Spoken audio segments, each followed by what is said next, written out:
You know what's really funny about this situation? Huh. I feel like a news reporter right now with these papers in my hands. Like I should be all telling the business. You shouldn't frown if you're a news reporter like that. You have to be neutral. Yeah, but this is for horror award show, so it seems a little fitting that I wouldn't be all like, you want to hear about the terrible movies that, inspired us today to make this podcast? They're not terrible. No, I don't mean it like that. You're a hater. Nice. She's a big old hater. Don't say She's that. been a hater. Oh my god, you're so dramatic. This is also our first podcast since we got engaged. Oh yeah, we got engaged, everybody. That's crazy Rabotat news. Mm-hmm. That was really, really sweet. And this is also our first podcast of the year. We've been a little MIA because we've been getting everything together for our 5-year anniversary. Yeah, this year in July. So a month from now, we'll have a extra special podcast we'll also be doing for our 5-year anniversary. Yeah, definitely. We're excited for that. We're going to jump back into all these podcasts again and these videos. But we've also been releasing some deliriously serious music, an amazing album, as well as an amazing series of singles by Emily Kidd. So shout out to those two because they are just amazing. Also, as well, Drunken Logic. Yeah. I produced the last Drunken Logic EP, and it's one of my favorite things I've ever produced and recorded. So shout out to Jake of Drunken Logic as well. It's great to have all these guys hanging out with us. We've had a really good year of releases so far. Yeah. We've been really, really lucky. And we are now in New Mexico, no longer in Los Angeles, relocated last year. We're in a cabin, if you can't tell by the deer. Decor, all the incredible wood fixtures. And yeah, it's very, very cozy. Actually makes a great space for podcasting versus our fun little DIY spots we used to figure out in our LA apartment. Yeah, definitely. Just needed a little bit more space. We needed a little bit of a break from the city, and we've gotten it, and we're refreshed, and we're here to talk about some horror movies. Heck yeah, because normally we do a Fangoria Chainsaw Award episode. This will be our third one. This is going to be our third one. We are officially back in Rabotat Records podcast episodes, and we are doing our Rabotat radio episode today. Now, for those of you who actually follow the Chainsaw Awards, you're going to know damn well that they've already happened. As in, 2-3 months ago? Maybe 2 months ago? No. Less? Yeah, 2 weeks ago. Oh my god. Really? We're not that far off? No, we're not that far off. Oh, that's nice. It's comforting to hear. Yeah, we kind of stopped paying attention a little bit because every year we catch up in January and February, and I didn't pay attention to the closing date of voting this year. So Alex started to vote, and I missed my voting. So we kind of just didn't really pay attention. We just knew we would do this podcast and figure out a new way to do it. Instead of talking about it the traditional way we normally do, we thought, hey, let's still talk about it, but because there's still some really great movies on here and some good stuff to talk about. And we both do love horror movies. So that's why we're doing it this way this year. And it's a little bit of a different format. I'm not exactly sure what we're doing, but Alex here has a plan. I can explain a little bit what we're going to do. The girl with the plan. So when we were originally going to vote and get our nominations in this year, we kind of started front loading and watching a bunch of these movies all at once. So January and February, we spent a lot of time just kind of focusing in on a bunch of these original categories, best wide release, best limited release, the ones we usually do every year. But then when we figured out that we had missed the voting, we kind of put a halt on a lot of our watching. We actually ended up kind of going to video gaming for a little bit. But this is kind of where this becomes fun. So what Nick and I are going to do today is I actually have the list of all of the movies that we watched prior to the awards ceremony happening. And what we are going to do today is I am going to read you descriptions of these movies from each category. And you're basically going to see if you can figure out and guess which movie it is. Some of these are going to be easy.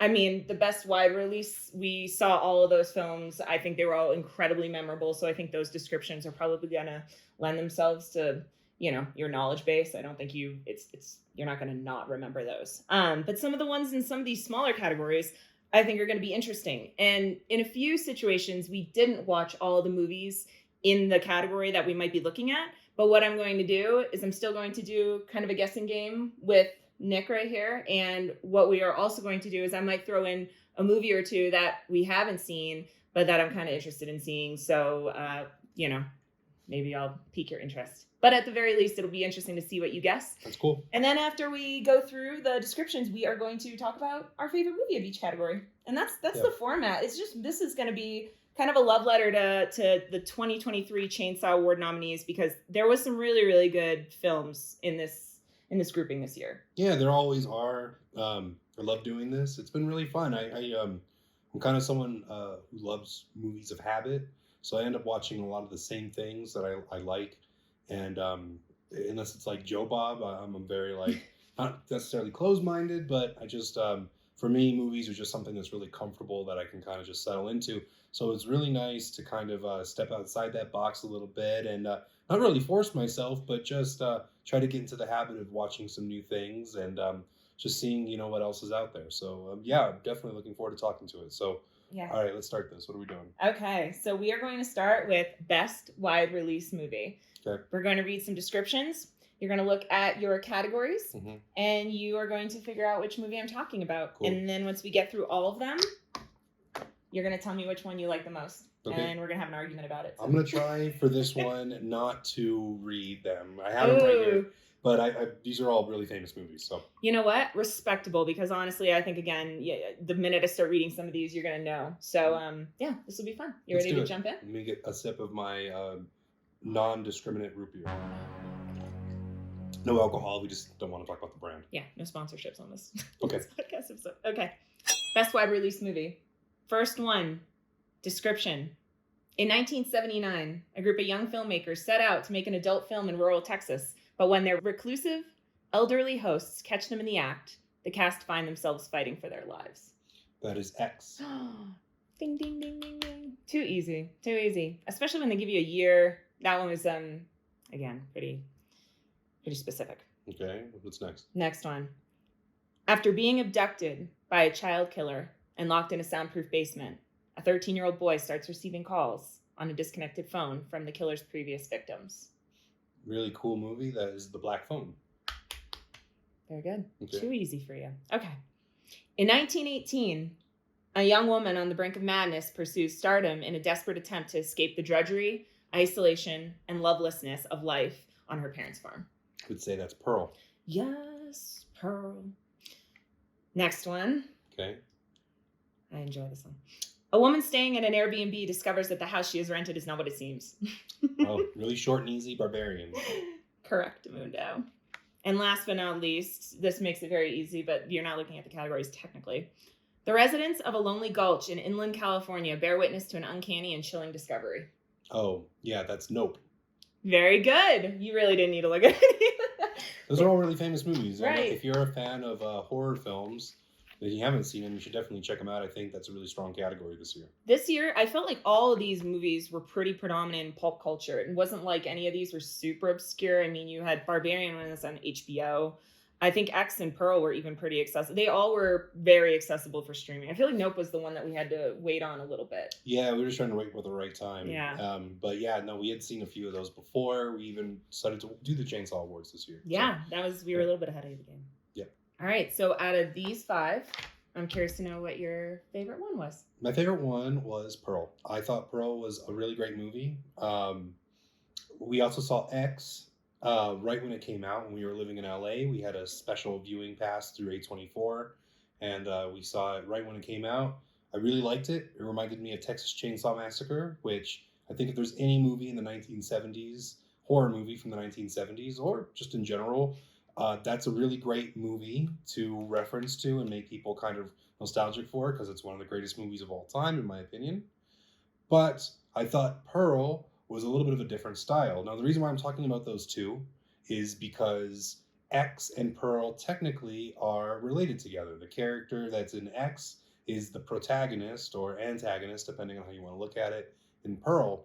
And what I love, especially with horror movies, is I love stylized movies. I don't necessarily like style over substance. I mean, sometimes I do like that if it's really light on story and really great on visuals and all that stuff. That's awesome. But I thought Pearl had this old school Hollywood vibe, a nice old school 1950s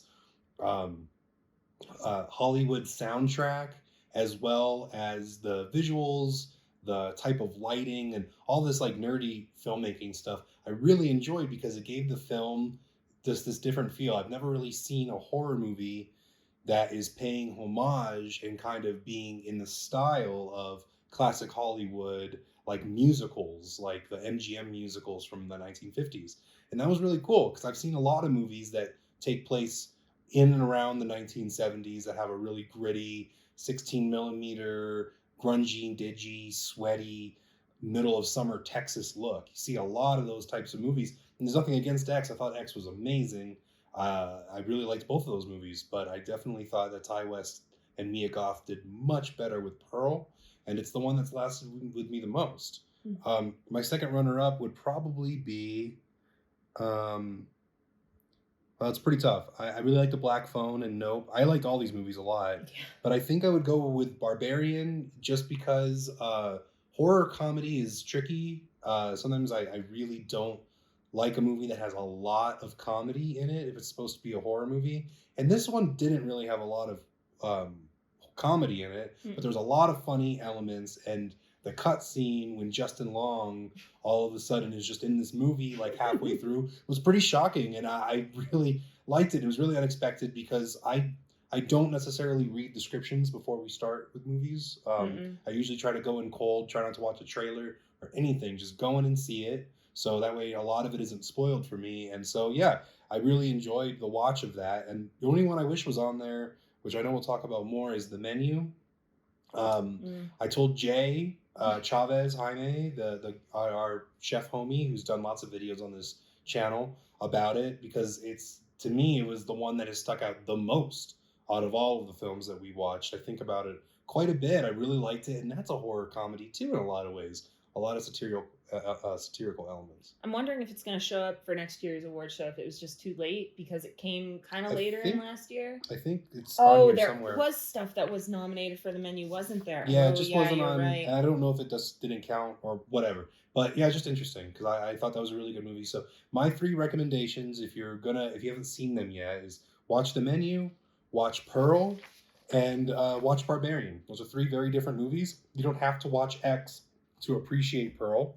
Yeah, actually, you can watch Pearl before X because technically it's a prequel to X. So if you really wanted to, choose your own adventure, you could do that one before the other one. Yeah, so totally work. Yeah, highly recommend that. Yeah. So yeah, cool. Those are my 3. Okay, so what would be your top pick? Oh, for this, this is where the argument I guess comes in because I don't know. I agree with you. I thought all these movies are great. They made it challenging to pick a contender this year. Personally, I'm gonna go with Nope as my top one. Sure. It's a good one. Yeah, and I'm kind of in between Barbarian and Black Phone if I were gonna pick a close second, only because Barbarian, if you guys watched last year's where we talked about Malignant, I mean, I'm a camp girl all the way. I love like the more ridiculous the better. I mean, honestly, I was laughing my ass off when Justin Long made his way into that movie, and I'm like, oh, this is gonna have a certain vibe to it if this guy is here doing this thing, and it totally did. Black Phone was super cool too because not knowing that the original story was written by Stephen King's son as we were watching that movie, that is so much of a Stephen King inspired supernatural, like whenever you have a ghost from like your past or from your trauma coming to you to speak to you to try to help you through and guide you through some type of journey, that screams Stephen King to me, whether it's, most of the time it's supernatural. So that made sense that his son wrote that original story and that was incredible. But Nope stuck with me the longest in terms of just, it was not what I was expecting. Like Nick was saying, we don't read a lot of descriptions before we go in. So even with Nope, it was like I had an idea of what I thought it was. And then it completely blew me out of the water where it subverted my expectations, but in a really tasteful way.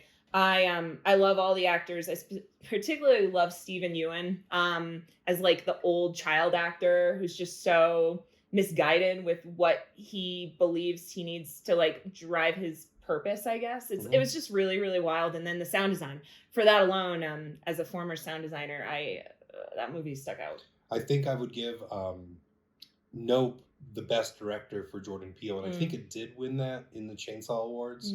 But what I've noticed about the last 3 Jordan Peele films is it's probably because he did so much sketch comedy himself, but he's great with character acting, getting people to really invest in the characters that he makes. and the world that he makes. And his movies are very similar to me in tone to like Alfred Hitchcock meets John Carpenter in a really cool, like contemporary way. And I really like it.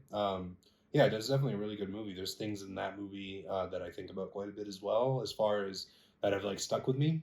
But all of them, I mean, even Black Phone, like as we were watching, we're like, this kind of does feel like a Stephen King movie. And then, you know, you start kind of like looking it up afterwards and you're like, oh, okay. Well, that makes sense. Yeah. And so, yeah, definitely really great. I mean, yeah. But Pearl and X also, I completely, yeah, again, I think all of these are movies you should watch. And like Nick said, also the menu, I'd put that in there too. But all these movies were phenomenal, I would say, just in terms of great watches. Never felt like they were dragging too long. Never felt like there was no purpose to what was going on in the story. There was like fun turns everywhere you looked with all 5 of them. So yeah, that was fun. Are you ready? This next category is a little interesting. We only watched 2 movies in this one. We are going to look at the best limited release movie. Okay, read me the 2. I'm not going to look. Okay, the 2 that... Well, actually, I'm going to read you 3. One of them is not what it seems. So we'll see. Maybe that one you might want to take a peek. But okay, I'm going to close my eyes. I don't know why. See what you can do.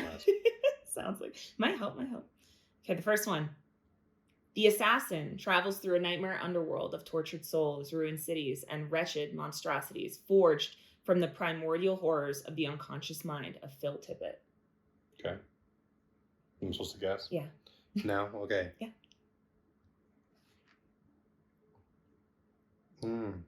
Oh, it's Mad God. Absolutely. Yeah. We did watch Mad God. We didn't finish it. I thought it was really good. I just wasn't in the mindset to watch it. We watched it when it first came out. And so I just wanted to say that. We did watch it, but it wasn't something that was like really appealing to us at the time.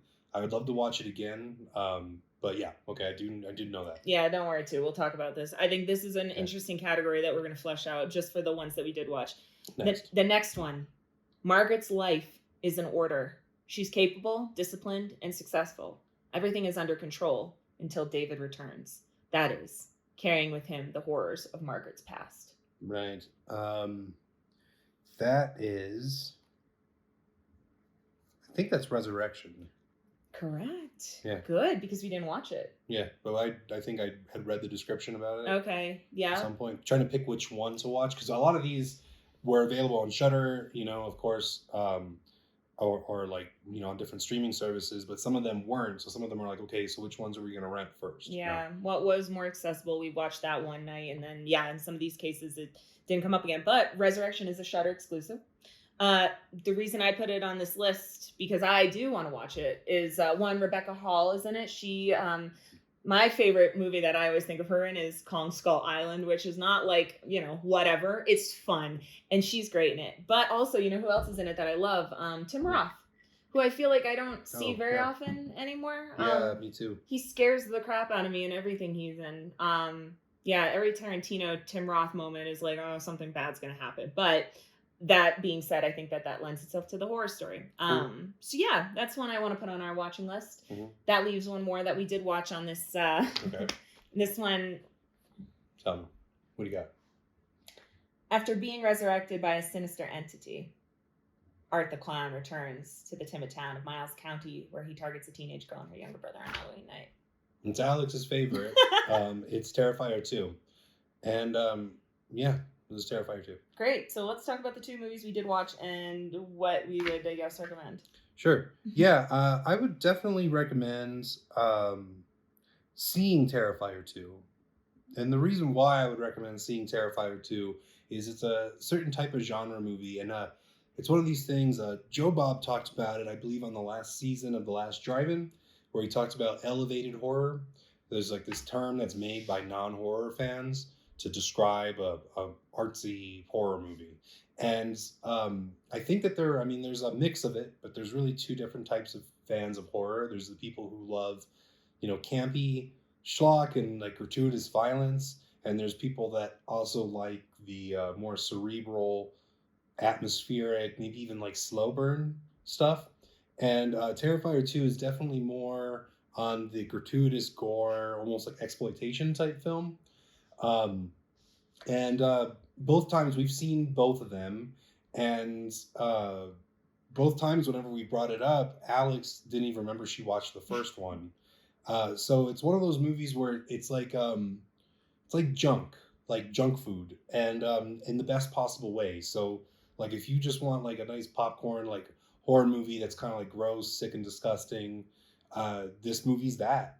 And this movie has all of that. It uses a lot of practical effects, and it's very light on story, not super stylized with visuals, but more stylized with its like violence and things like that. So yeah, I would definitely recommend that, because out of the second movie we saw is Mad God, and with Mad God, if first of all, if you're not super into animation, you're not gonna really like it. Stop motion. Stop motion. For sure, yeah. If it's claymation, stop motion stuff. Style. Yeah, so that the style of that, it could be difficult. There's not a lot of dialogue in it. You know, it's a quirky kind of whimsical tale.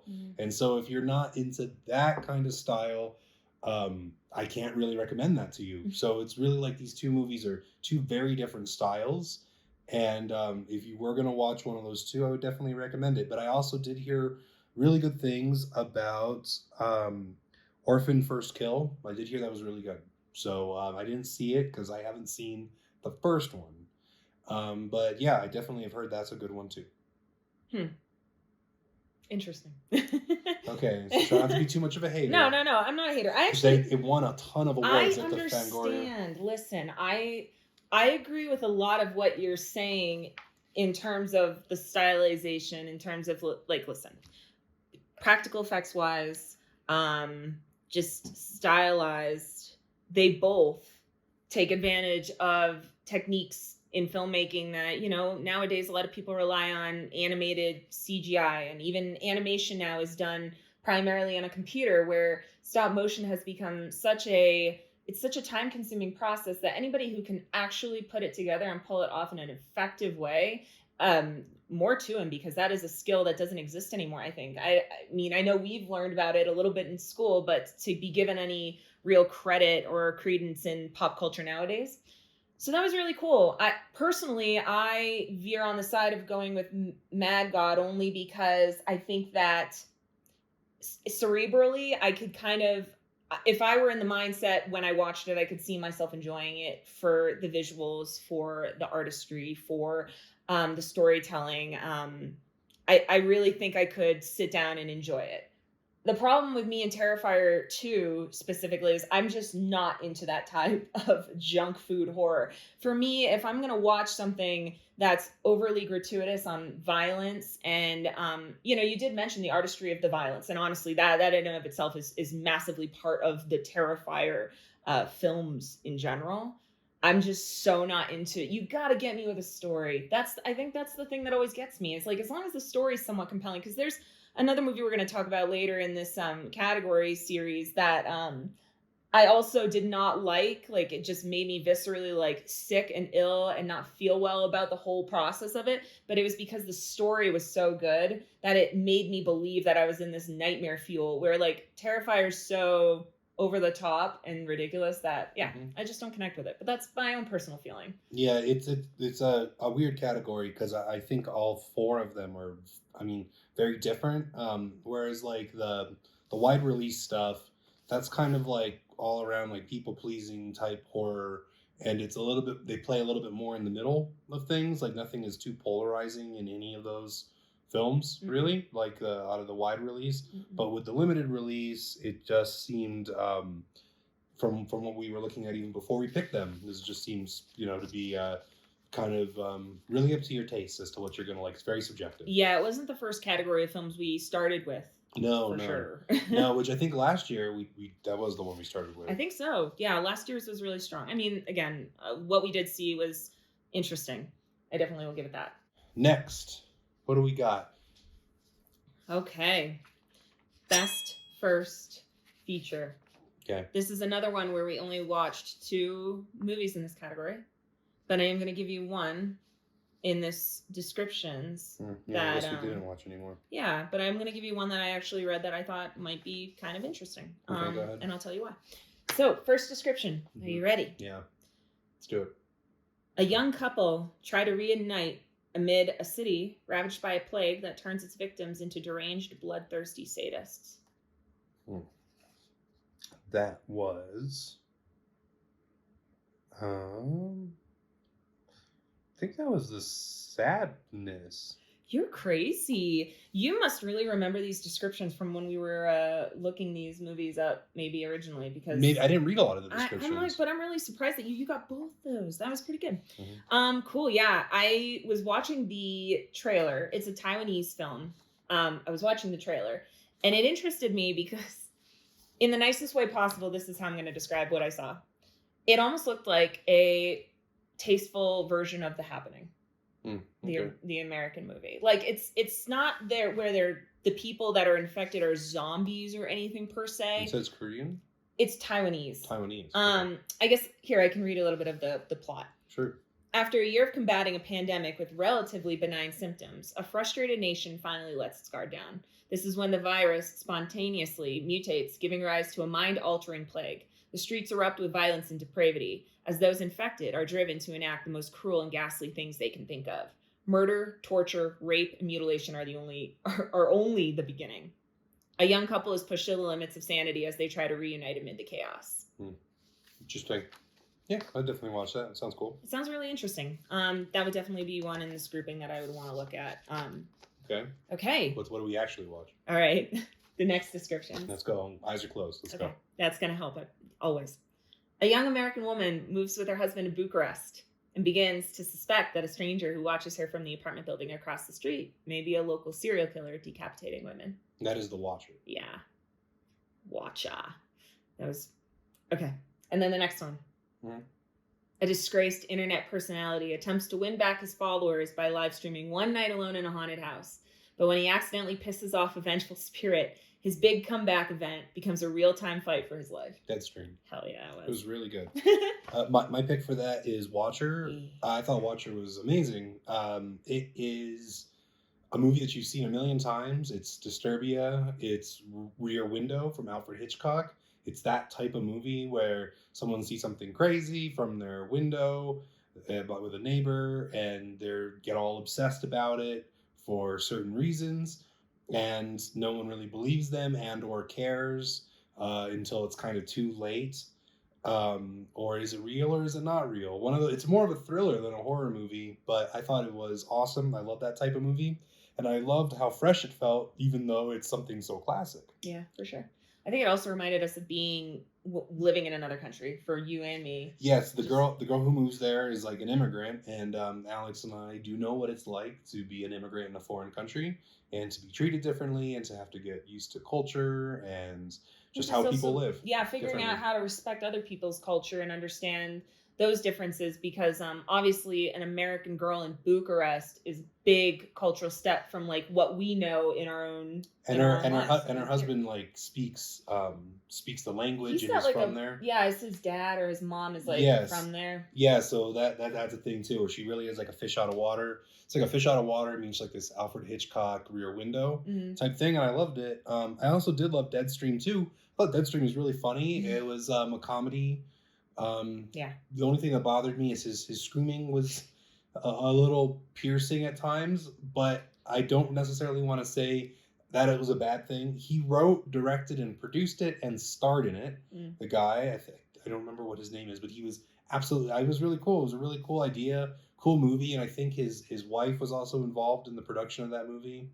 And years ago, I saw a YouTube video where they were talking about, maybe 5 years ago, where people weren't really using technology in modern filmmaking. We just didn't really know how to incorporate film, that kind of stuff. And I feel like since the pandemic, I've seen a lot more movies from action to horror, comedy, all kinds of stuff. Obviously, we're starting to incorporate a lot more of our phones and our idea of live streaming and everything into our filmmaking concepts. And so I really did like DEADSTREAM. I thought it was a really cool concept, even if it was a bit of a hokey kind of stream concept.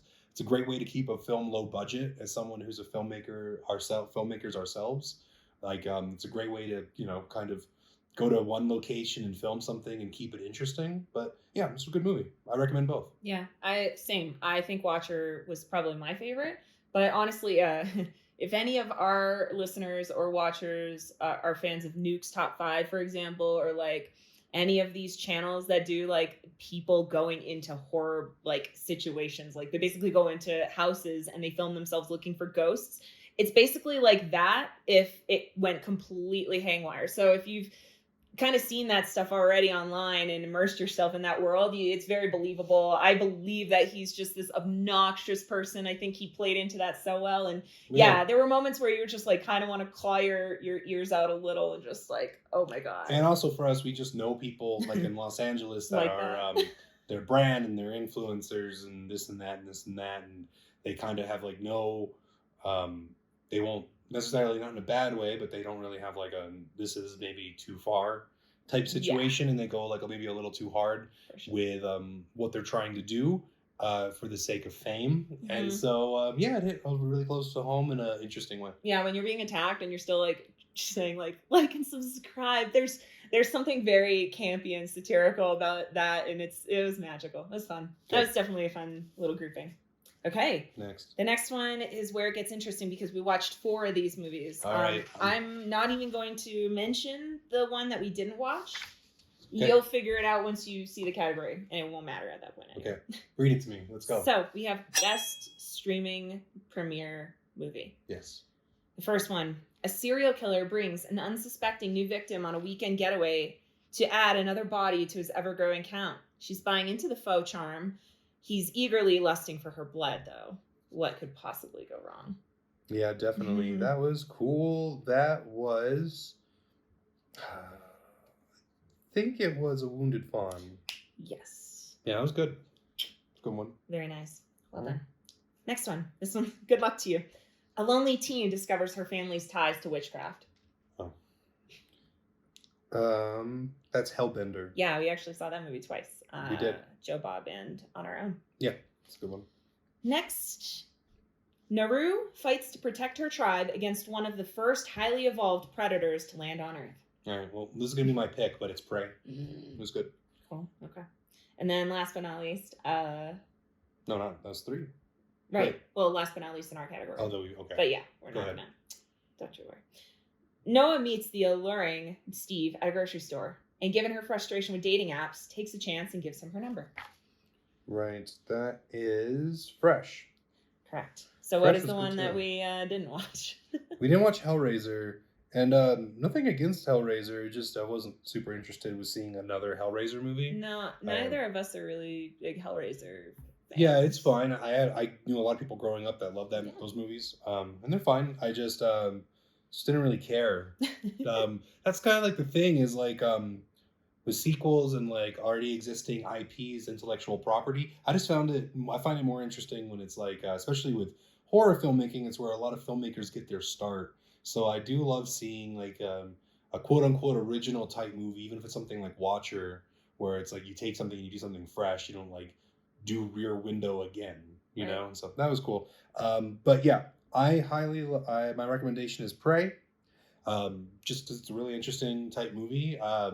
Like talk about an existing IP that I didn't think I needed more of. I don't really care about the Predator movies. I think it's an interesting. I love that first movie. We have it on VHS over here, and I watch it, fairly regularly if we just want to have something on, just put it on playing. It's not something I usually will sit down and watch. But I also really like Predator 2. It's a really good movie. Yeah. But yeah, I just like the idea of a native tribe having to go through all of this, and I also really liked the female protagonist. It was she wasn't like a superhero that could like just do everything. Even if it's a guy, I hate that when it's like they can just survive ridiculous things, unless it's done like to a satirical comedic tone. But if it's like a more serious movie and they're just like immortal, it kind of takes away the weight of what the story is trying to build into and the good intentions of a film. So that movie didn't do that. I thought that was really good. I love that they got native actors to act in it. So nothing's really super whitewashed. I thought that was really awesome. Even utilizing the language, I believe it's either Cherokee or Comanche. I think it's Comanche tribe. Really thought that was neat. It was a really cool story. And my second one that I would definitely recommend, I believe is Fresh. Because Fresh and A Wounded Fawn are really similar movies. Different looks. Like one had like more of a film 16 millimeter look to it. I believe that's A Wounded Fawn was that one. Yeah. Actually, no. Sorry, not Fresh. I would say Wounded Fawn was the one I liked a little bit more. Okay. for the cinematography and the style of the film. And that was available on Shudder. I think it still is. Yeah, for sure. Highly recommend that one. I thought that was really neat, but very similar. Fresh was on Hulu, I believe.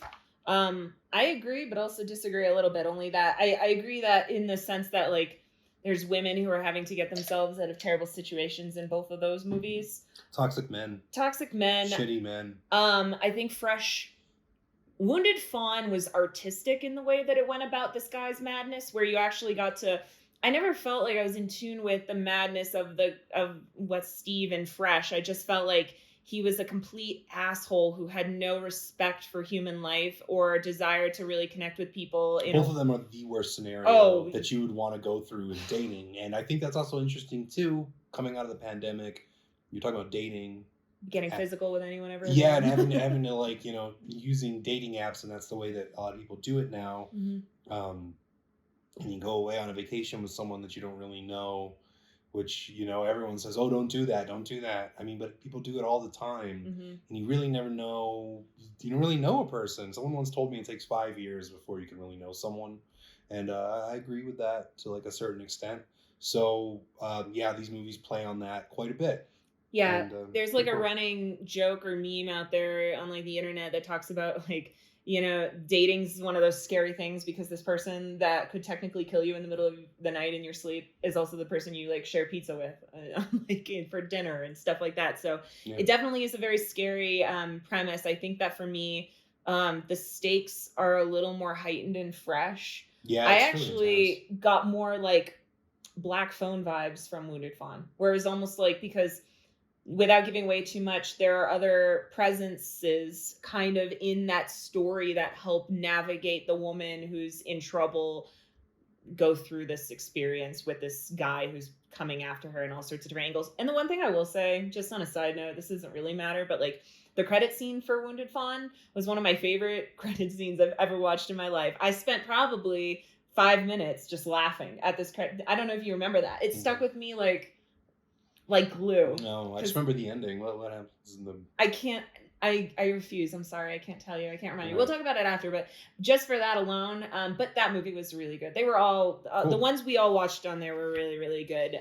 Even Hellbender was pretty fun. It's about a girl and recluse. Her mom and her have like a rock band, and she finds out that she comes like from a long line of witches, and that was pretty cool. Yeah, that was neat. And and honestly, I heard Hellraiser was good too. So if you like Hellraiser, I heard that was a decent movie. Yeah, a really, really strong category. I think it's the second strongest category out of these ones so far. I would agree. Okay, so okay. Last but final category. I'm looking down, but I'm not even reading this thing. Like I'm like. Well, we always do international. I love international horror films. And the thing about it is we watched 3 of them this year, but I was looking at the other 2 online the other day, and I really want to watch every single one on this category. They're always really strong, and I think they have to contend with, you know, there's so much American cinema, especially American horror cinema, that takes precedent over some of these other countries that are putting out incredible films. I mean, that was why I was even surprised to see The Sadness there in the best first feature category instead of international, but that is a testament to The Sadness, I think, in and of itself, and that's why I really want to see that too. But international is always super strong. Do you want to jump in and have me read these scripts? Yeah, let's go. Let's do it. Okay. The first one. Let's go. In 2003, a trio of mercenaries escaping a coup in Guinea-Bissau. If I say that wrong, I'm so sorry. A coup in Guinea-Bissau take refuge in a hidden region on the Salom River of Senegal, but something from beyond the grave awaits them there. Yeah, Salom. It was a good movie. Yeah. Cool. I'm sure we'll talk about it more. During the bright Nordic summer, a group of children reveal their dark and mysterious powers when the adults aren't looking. In this original and gripping supernatural thriller, playtime takes a dangerous turn. That's the Innocence. Yeah. Yes. Yeah. And then last but not least, of the ones we've seen. A Danish family visits a Dutch family they meet on a holiday. What was supposed to be an idyllic weekend slowly starts unraveling as the Danes try to stay polite in the face of unpleasantness. Let's Speak No Evil. My pick is Speak No Evil. And specifically why, I'm going to spoil it a little bit for anyone who's still here, like and subscribe. But Alex Didn't really like that movie at all. But what I find interesting about that is the reason why it's such a good movie is it's the movie out of this entire list of everything we've seen this year. It's the movie she keeps talking about how much she didn't like. And I think a movie that can be that polarizing has potential to be really interesting. And there's because the visual element of it and how frustrating the idea of social contract are and how these people kind of are so passive with what ends up happening and everything just adds a lot of interesting narrative and subtext to the film, which I thought was really cool.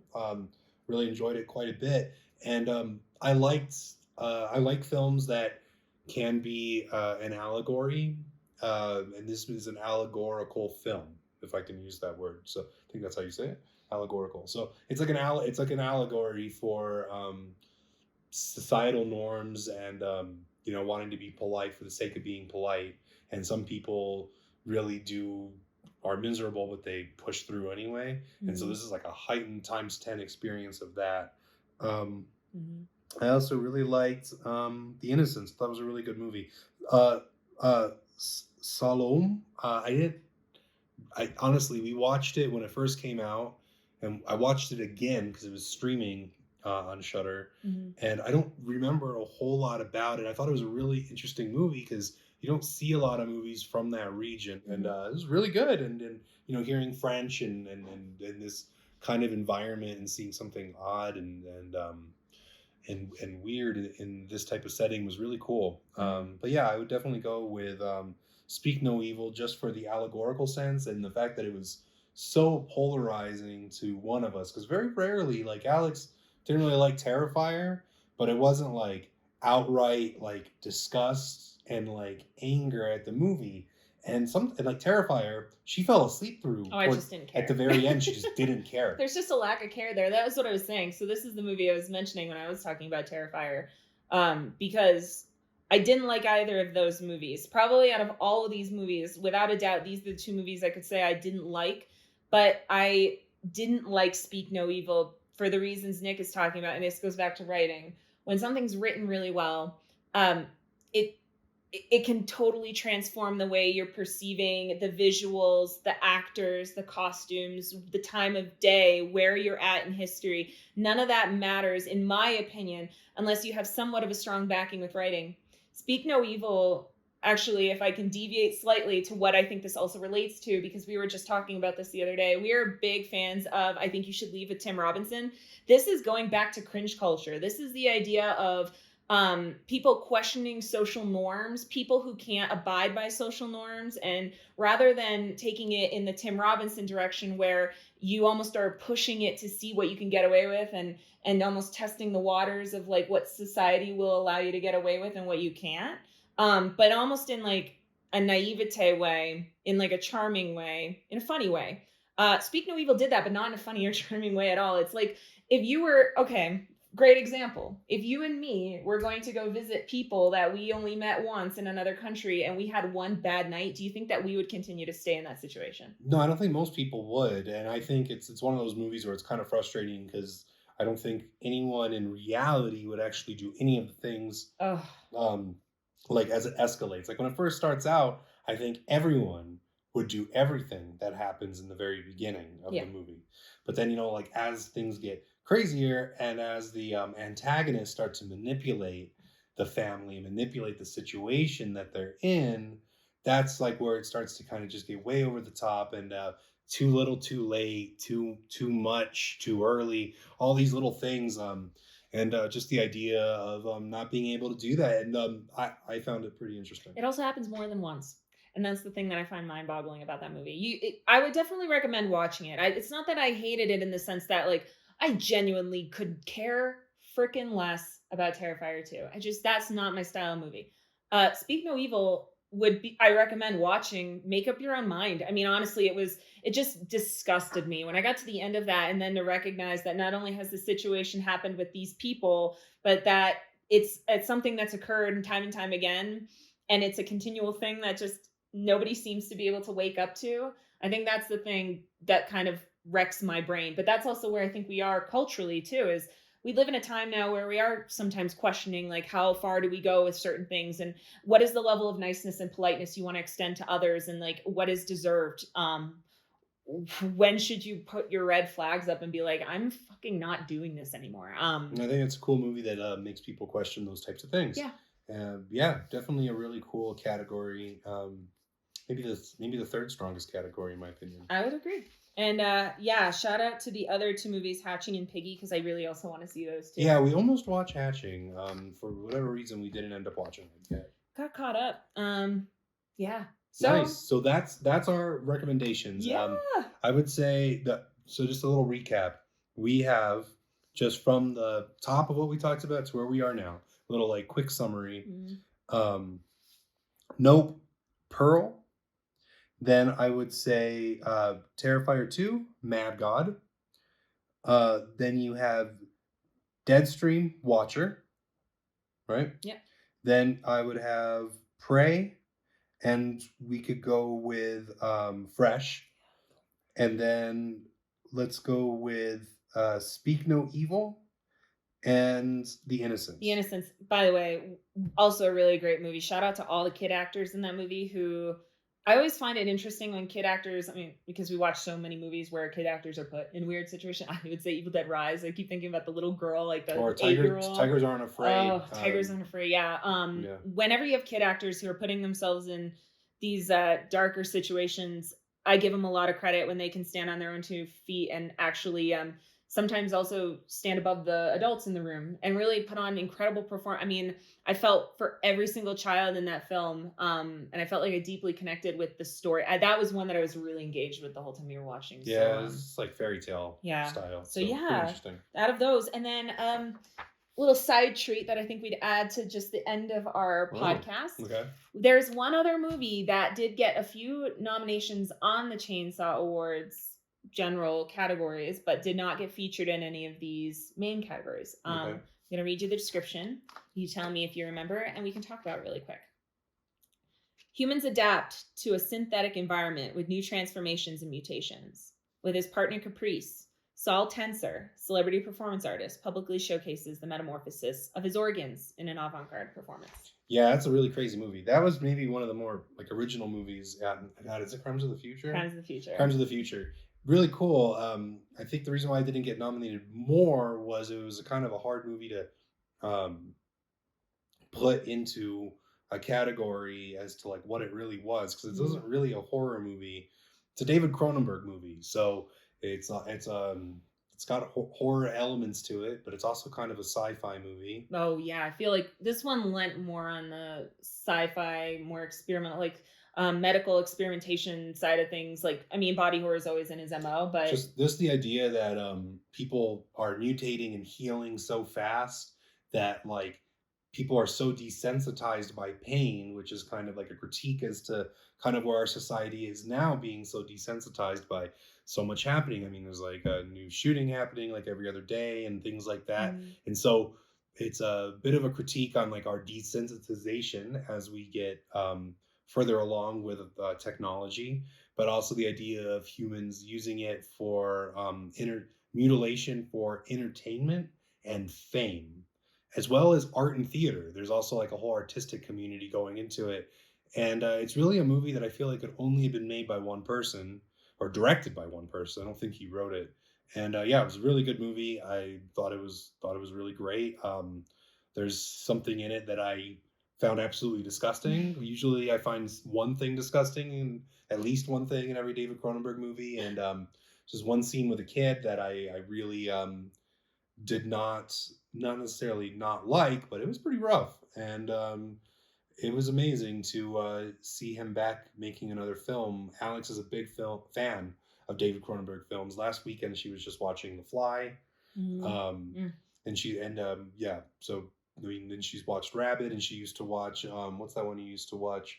I love The Brood. And there's also Shivers. Anything David Cronenberg. I don't think anything really bothered me too much, but I think what I like about him is he in gross terms, in like the way that he does use body horror to tell a story, he always tells a story that is very expansive and like in thinking. I think it just like he a lot of the time will use his medical background to flesh this stuff out, but in doing so, it tests the capacities, our own desires to be able to move our minds forward.